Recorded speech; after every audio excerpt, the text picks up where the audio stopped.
You guys want to do that? You know, fuck it. We're a streamer. I'm a streamer. And you know what streamers do? React to other people's content. And when we react to other people's content, we steal their content and get views from it. That's how streamers work. Let's learn what the FNaF lore is up to this point. See how much of it we agree with. See how much we disagree with. Look back at it with hindsight, knowing all the things we know now that, as of right now, as of me doing this, for anyone watching on YouTube later, like, Help Wanted 2's like, I don't know, a couple weeks old now. Let's see what FNaF lore was. Hello? Oh, hello, and welcome to the new and improved Five Nights at Freddy's 2 video. I'm here to answer any questions the game may have left unanswered. The game's developer, he's a pretty tricky guy. All the questions are going to be answered. All right, Matt. Let's see what you got for us. Watch out for the puppet. Wow, jump scare right at the start. Dude, the old game theory video intro. I feel like learning FNaF lore. Hello, Internet. Welcome to Game Theory, the show that promises not to include any more gratuitous jump scares, unless that's just what I want you to think, so I can lull you into a false sense of security and scare you again. But I wouldn't do that. I'll just let the uncertainty of whether a jump scare is going to happen or not drive you insane. I don't think there's another jump scare in this video. I think Matt's driving me insane. When you create a game that has people rage debating about whether it's a sequel or a Give me just a moment. I'm turning up the volume on my end, because it's very quiet. prequel, you've definitely done something right.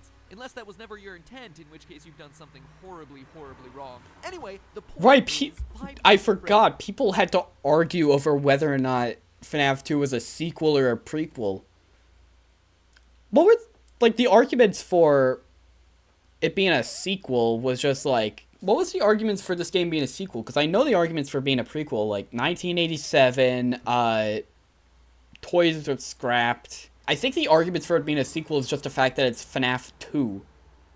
And that the robots were dismantled, I guess. What an elite, educated subset of you really want answers. So grab your... Yes, only the most prestigious and I'm trying to think of other adjectives, smartest of individuals. They don't care about Funny Bear Game and its Funny Bear jump scares. No. No. Oh, we do not care about that at all. We only care about the finer things. The story. The lore. The dead children. Just because it has a big 2 slapped next to the name doesn't automatically mean the game comes after the first one in a timeline sense. That is true. Yes, but it tells a prequel story. Take, for instance, these all-time classics. Psycho 4, The Beginning, Lion King 1.5, and the actual all-time classic, Godfather Part 2. I haven't seen any of those. All of them sequels that just so happen to also be prequel. This is a theory channel that mostly kids watch. Like, I don't think many kids are watching Godfather Part 2 and Psycho 4 The Beginning. Alright, Matt, I don't think many people are watching this. It's the events of the game in 1987, a whole 6 years Plus you ahead get of when DD we Repel. determined the first game took place in our first video. What was the evidence that it was 1993? The evidence was, like, definitely, like, paycheck. Minimum wage. It was literally, like, minimum wage saying, alright, it's between, like, 1990 and 1996. It was that plus a real-life incident happening in 1993. It's very possible the first game didn't actually take place in 1993, but now it just does. Like, I think the movie, FNaF 1 movie, takes place, like, 2000. It's very possible 1993 wasn't the intended date, but I'd imagine it is now, because a lot of people just accepted... yeah, 1993, that's when FNaF 1 happened. So I'd imagine it's possibly, like, retroactively canon. In the first game, by calculating Mike Schmidt's hourly pay and comparing that to the minimum wage. Well, there's the answer that I just explained. So yeah, 30 hours total, $124 an hour. Somewhere. Well, this is already way higher than $4 an hour. Neither of these dates line up, Matt. If Scott Coffin, the game's developer, is just picking random numbers for the payments, this bit of evidence would be meaningless. Except that he probably was. Let's be real. He probably was just picking random numbers. And it just so happened to line up with, like, early 90s. is not. At the end of Five Nights 2, you get paid $100.50. Divide that by the 30 hours worked, and you get $3.35 an hour, the exact minimum wage for 1987. Hold on, let's double check that. $3.35. Oh shit, it actually was real. Wow. So I think the first game he was just pulling numbers out of his ass, but I think with the second game he actually took it into account because now people cared. 6 are rewarded with a bonus check and a newspaper clipping that says the toy robots are getting scrapped, and that the old ones are going into storage for a new, smaller scale version of the restaurant. That would explain why the old models reappear in Five Nights 1 and the toy models don't. And notice how it mentions a smaller version of the restaurant. The building in Five Nights 1 is significantly smaller than the setting of Five Nights 2. Need more evidence? What about the fact that on the first night in the office, the phone guy explains that I could take that explanation. I could take, like, smaller location. They said they make a smaller location. Or the fact that phone guy dies in the first game, making it hard for him to also be the phone guy in Five Nights at Freddy's 2 if it takes place after. Call me the Phantom Menace, cause every way to Sunday, this game is a prequel. Yeah, it's pretty well established. I'd say Matt hit it spot on with this evidence, even for the time. Like, we know now we know it is a sequel, or not a sequel. We know it's a prequel, 100%. Even for the time, pretty well established.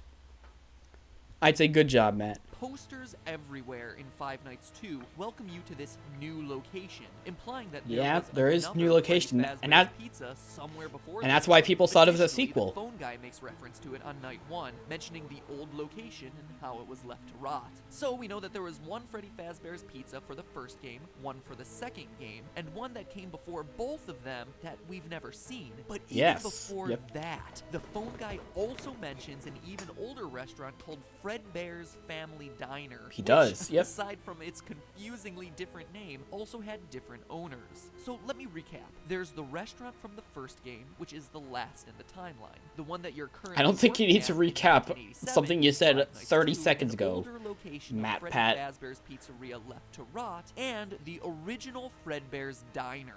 Jeez, I hope you're still with me, because this is more complicated than the Zelda timeline.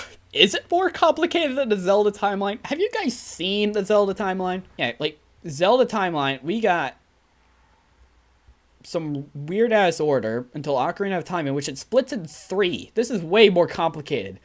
Now, if you said the FNaF timeline split at FNaF 1 and 2, and that's where the new Face of Fun can also be a prequel, boom, now it's complicated, but this is not really that complicated to understand. And besides, even now, we don't know where Breath of the Wild and Tears of the Kingdom are on the timeline. Though, I won't really count that against Matt, because this was 2014. Alright, fellas, true tale. Five Nights at Freddy's 2, before you've even gotten over the jump scare, you sometimes get a screen like this. Oh, turn it off! Turn it off! It's too horrifying. I remember that. That, youngsters, was E.T. for the Atari, a console that came out before the NES. Yes, he's explaining fucking E.T. It's widely considered to be the worst game of all time, hence me reacting in a horrified manner. See? Humor, folks. But seriously, you get these disturbing deaths. Dude, it really was 2014. Like, no one knew what the fuck E.T. was unless you grew up with it. If you asked a kid now, they probably wouldn't know. Maybe I'm just in a niche minority who knows what that game is, and it's a legacy, especially at like, a young age. Like, I think this was actually the video where I learned about what E.T. was. E.T. the video game. And use Atari-esque graphics to depict various horrific events. All the while, a creepy robotic voice it looks spells out just about letter like things Atari like, graphics. Help them, save them, or save him. These death minigames are the most important piece in figuring out the true story behind these games. Yeah, Let's start with they're this one. very This important. death minigame has you playing as Freddy, cake. taking cake to screaming children at a birthday party. As Freddy rushes around trying to keep the whole party happy, a single sad child looks on from outside, when suddenly you're powerless to do anything but look on in abject horror as a purple man pulls up in a car, murders the child, and drives off. It's my belief, loyal theorists, that this game takes place at Fredbear's Diner, and is chronologically the first... I agree with that. I agree with Fredbear's Family Diner being that. Do I like or dislike Toilet Bonnie? I like Toilet Bonnie. Goofy guy. This is a classic image right here. I want this. What the fuck is this? What does that have to do with Toilet Withered Bonnie? Nah, man, I want this shit installed in my house. And there's only one animatronic, Freddy, as opposed to all the other games which show other robots. But more importantly, this murdered child is the one that sets... I would challenge that piece of evidence, actually. Smaller location compared to everything else, and that you only see Freddy. Because if we look at the Foxy Go Go Go minigame, it's a smaller enclosed space with just Foxy's current and then a room full of kids. Pretty small, I'd say. And you only ever see Foxy. Does this mean there's another location that just had Foxy? I wouldn't say so, actually. I wouldn't say that. One of the new tasks added to Five Nights at Freddy's 2 is winding a mysterious music box that we're told placates one of the animatronics. If you fail to wind the music box, what you're introduced to is this terrifying thing, the puppet. Looks like No Face from Spirited Away. You know what else he looks like? Take a look at that murdered child again. See how his tear tracks remain visible on his face, even after he's dead? If we assume that they'll continue to stay with him into the afterlife, we can make a pretty good case that this kid's murdered spirit eventually found its way into the puppet animatronic. But that's not all. What jump scare happens after this Save Him minigame? After seeing this tear-stained child's murder reenacted in 8-bit, the puppet jumps out of the screen and attacks you. Coincidence? I don't think so. Yep, that tracks. So, the puppet got possessed by this kid. It's very interesting that he's pointing out that the kid's dead body had the tear streams. And that's evidence that it's the puppet as well, because the tear streams on the puppet. Because I think there's a point in the series where, like, you don't have tear streams on the puppet's mask. I don't know which game it is. I think it's Security Breach when you have the mask on the blob. Yeah, because, like, on the blob, the puppet mask doesn't have the tear streams. Yeah, there's, like, no tear streams. So something about the kid possessing the puppet... Wait, hold on. Security Puppet FNaF 6 minigame. Are the tear streams on him here? No, the tear streams aren't here. Okay, so before the kid possesses the puppet, there's no tear streams. Whenever the kid is possessing the puppet, there are tear streams. So you can use that to indicate whenever the kid's in possession of the puppet, based on if there are tear streams on the mask. Now, I don't know about you, but if I was senselessly murdered and left to haunt a crappy pizza place for the rest of my life in the body of an awful-looking clown doll... Haunt a crappy pizza place for the rest of your life? Dude, you're dead! I'd want to get my revenge as soon as possible. Unfortunately for our vengeful puppet, though, it doesn't quite turn out that way. Fast forward to Freddy... Oh, don't worry, they do get their revenge eventually. FNaF 3 shows that Purple Guy does indeed die. Fazbear's Pizza, the first location, the one that has yet to appear in a game. This new restaurant is the one we learned about in my earlier episode and throughout the first game, where our pal the murderer uses a golden Freddy suit to lure away and kill 5 children in the back room. Okay, so obviously we know this isn't true. It's a golden Bonnie suit. But we didn't know of the existence of a golden Bonnie suit at the time. We only knew Golden Freddy. Matpat did get this wrong, but we're not gonna... I wouldn't hold that back against him. I wouldn't say, oh, he's so stupid. Doesn't he know that it's Golden Bonnie? Golden Bonnie did not exist yet. Again, we turn to what the phone guy says. On night 2 of Five Nights 2, he mentions the smell coming from the old animatronics, the smell that got the original restaurant shut down. Yeah. We also know that after the Golden Freddy incident, it took multiple months for the restaurant to get shut down. That couldn't have happened in the restaurant of Five Nights at Freddy's 2, which is shut down on night 6 and into the foreseeable future. But outside of these lore clues, it also makes logical sense. Before the Golden Freddy murders, there was one dead child whose tear-stained soul existed in the form of the puppet. But now there are 5 more dead children, and thanks to another of the death minigames, we find out exactly what happened to them. In the Help Them minigame, the puppet stuffs the dead children into We call it the bodies. Help Them minigame. Interesting. Definitely a different time. We've called this, like, Give Gifts. Or Give Gifts, Give Life. But Matpat, you say through your chattering teeth, there are only 4 dead children in that game. To which I tell you, But look there are 5. closer, if you dare. For the There are frame 5. right before Golden Freddy's head jumps out and attacks features the lost 5th dead child, and what started as a haunted puppet has suddenly become an army of possessed animatronics out for revenge. But wait, that's not all we know. We also know the murder was committed by the same guy who killed the first child. You got the worst Wow. downgrade Look at the Foxy in death Ruin. minigame. Twice, Foxy runs out to meet the Probably... Roxy probably got hit the hardest. kids. But the third time we see the tall purple man again, smiling. Foxy goes into the other room to find 5 dead children. The man in purple strikes again. Skip ahead to 1987. But why was Foxy in a curtain? Because we only see that in FNaF 1. Could that first location be the FNaF 1 location that got closed down to make way for FNaF 2? And then they reopened the first location? I mean, that would definitely help if they were working on a smaller budget to just reopen a building they already have set up. Just like clean and tidy that place and then go. Could be that that first location just also happened to have a Pirate's Cove. Finally bringing us to the events of Five Nights at Freddy's 2. The old animatronics have been retired, and the cute new versions of all our favorite friends come equipped with facial recognition software that just so happens to be connected to a sex offender database. See? I forgot they tied it to a sex offender list. I forgot that that was what they did. Yeah, because like they could detect a predator a mile away. Seems like an oddly specific detail, right? Until you consider that the last restaurant was closed for having children get kidnapped and killed by an employee. It's a safety measure. Yeah, but like, that's very interesting. That because of murders in their establishment, they tie it to a sex offender registry. I mean, I'd say good job having trying to keep out sex offenders. That's probably a good idea. But interesting that they would think that would be tied with murder. I don't know specifics on how those kinds of crimes work and how they could be correlated, because I don't research that in my off time. I research Zelda speedrunning shit and how to beat Tears of the Kingdom faster than I could before. But a very interesting idea that was proposed.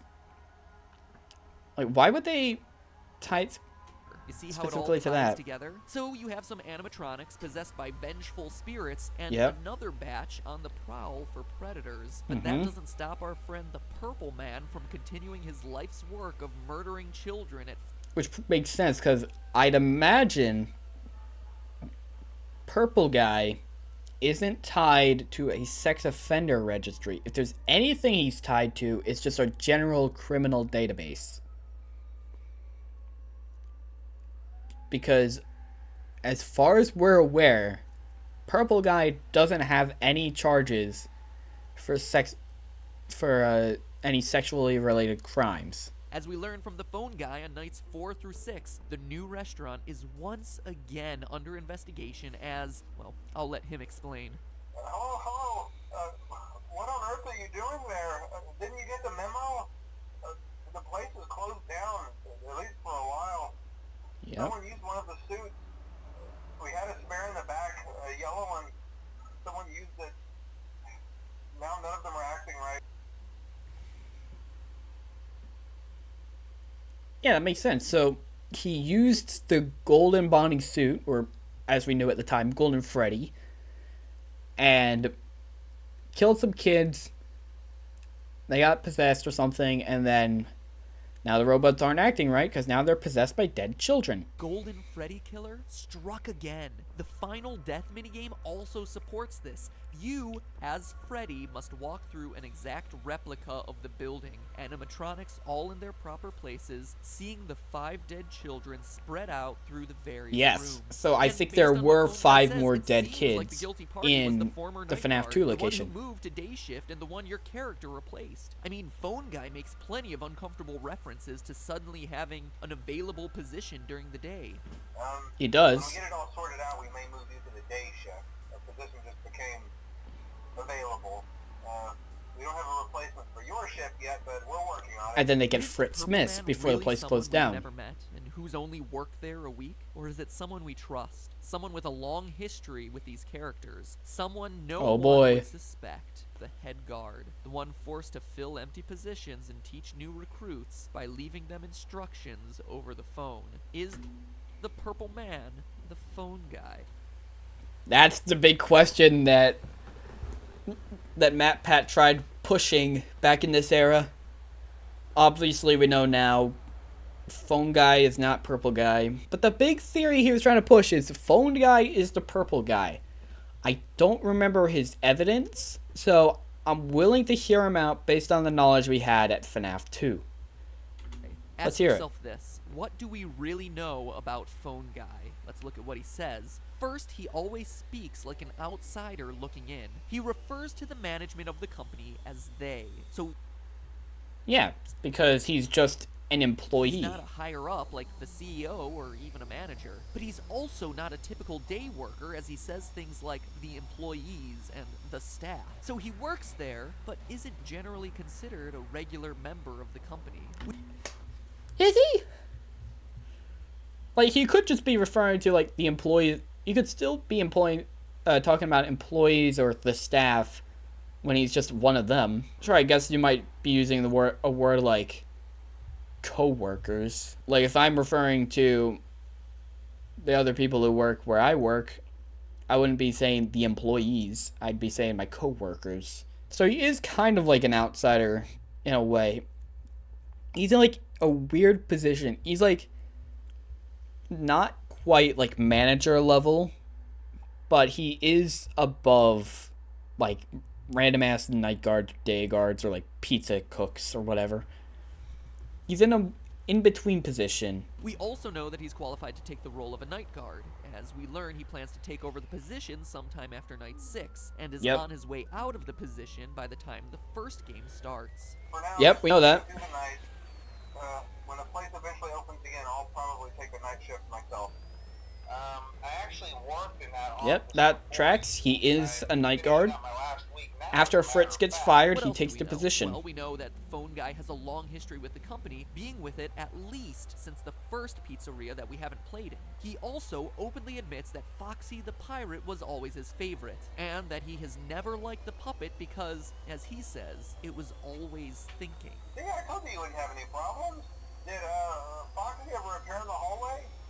Probably not. I was just curious. Like I said, he was always my favorite. Yep, that tracks. I'll be honest, I never liked that puppet thing. It's always thinking, and it can go anywhere. I find it very interesting that he's saying, like, it's always thinking and it could go anywhere. About how he doesn't like the puppet. It could just be, like, a creepy vibe. Like, I don't have... If I walked into a Freddy Fazbear's and I saw the puppet just going anywhere it wants, just for funsies, you know, I'd probably be a little suspicious of it as well. And it always thinking... He probably doesn't mean he literally knows there's, like, a spirit possessing it, so there's, like, some human thought, in a way. Maybe that it's just, like, too lifelike, so it's uncanny.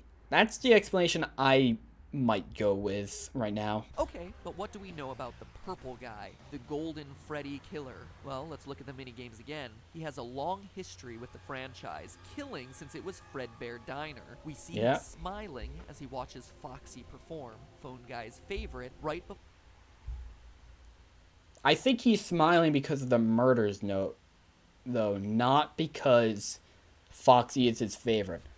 I think Foxy's probably not Purple Guy's favorite, especially with what we know about the Golden Bonnie suit. But I don't think he's smiling because it's Foxy.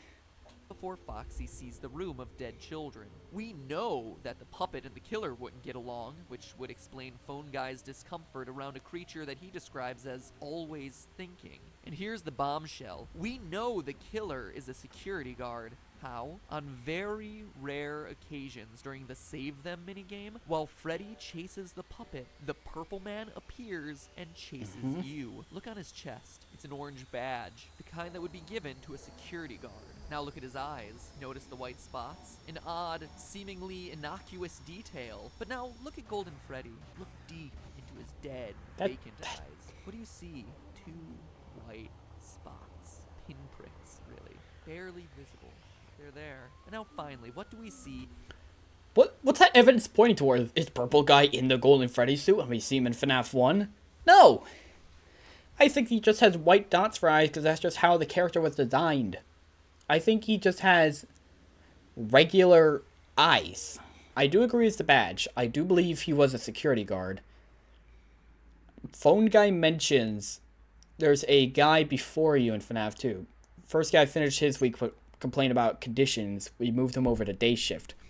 I think that was Purple Guy. And then Jeremy took over, got transferred over to day shift later when Purple Guy left after killing. And then Fritz Smith took over, got fired after the first day, place closed down. Then when the place reopened, Phone Guy took the position. In Purple Guy's hand. While the Atari graphics make it tough to discern, it's not like any gun or knife I've seen. No, that to me is very clearly a phone. Alright, this piece of evidence is funny looking back. That is not a phone. Why would he be holding a phone in his hand? Like, this was the 80s. They didn't have phones that you could just, like, pick up, walk around with anywhere. He's not, like, making a voice call with someone as he's walking down the hallways of Freddy Fazbear's. He would be strapped to one position through a wire. He could not be holding a phone. Even then, it's more likely that it's, like, a hand crank or something to deal with the robots. The robotic voice is spelling out for you, save them, save them. But when Purple Guy, Phone Guy, catches you, the screen crashes and all you're left with is, you can't. But that's not where it ends, Internet. As you and I both know, there's still Five Nights at Freddy's 1. If this game is last in line and the puppet is truly pulling the strings behind all of this, you might be asking yourself where he is in Five Nights 1. We know the other animatronics got scrapped, but this ghostly guy should still be around if this timeline I proposed is correct. And get this. Does the puppet have to be, like, physically present? Like, I'd imagine he probably is. But, like, it could have just been classified as a toy animatronic and scrapped as well. The puppet is in the first game. Take a look at the east hallway. Seems pretty normal, right? But every so often, the posters on the walls change to this. A crying child with two streaming lines down his face. Look familiar? It should. The Five Nights at Freddy's series is about vengeance. Let's go back to that. Yeah, that does look pretty convincing. That is similar to how the puppet is portrayed in the crying child that died. Not the crying child, the one we know now, but the crying child at the time. That is how they were portrayed. And it's very interesting. As for where the puppet is physically, I don't think we have an explanation. The puppet could have been, like, scrapped and just, like, I don't know, floating around a junkyard or something. Maybe it's just like the restaurant's too dark so you don't actually get to see where the music box is. Face. Look familiar? It should. The Who Five knows? Nights at Freddy's series Maybe is the real about puppet is the vengeance. friends we made One along the child, way. 6 children. More. Looking for revenge against a sick child killer. The Purple Guy. The guy who just so happens to be the first voice you hear when turning on these games. Save them. Save them. You can't. But hey, that's just a theory. A game theory. Thanks for watching. Make sure you Okay. Why is there still a minute find left? that music box by clicking the subscribe button. Otherwise, Oh. the puppet might get ya. Okay, so looking back at this series, I'd say timeline holds up. Really, I think everything, like, knowing with what we knew at the time, I'd say I agree with it entirely, except for Phone Guy being Purple Guy. I believe they're two separate characters. Especially when we get to FNaF 3, it'll be very obvious, like, you know, they have to be different characters. They can't be the same guy. If FNaF 2 came out for the first time now, and my brain was, like, developed enough to really think for myself, I would probably consider the idea that Phone Guy is Purple Guy, but I wouldn't believe it. I would just say they're separate characters who have a couple of similarities. Potentially liking Foxy or potentially not liking the puppet. We know there's a guard before Jeremy. And we know after Fritz, there was Phone Guy. So, Purple Guy could easily be the guy before Jeremy. Overall, pretty interesting.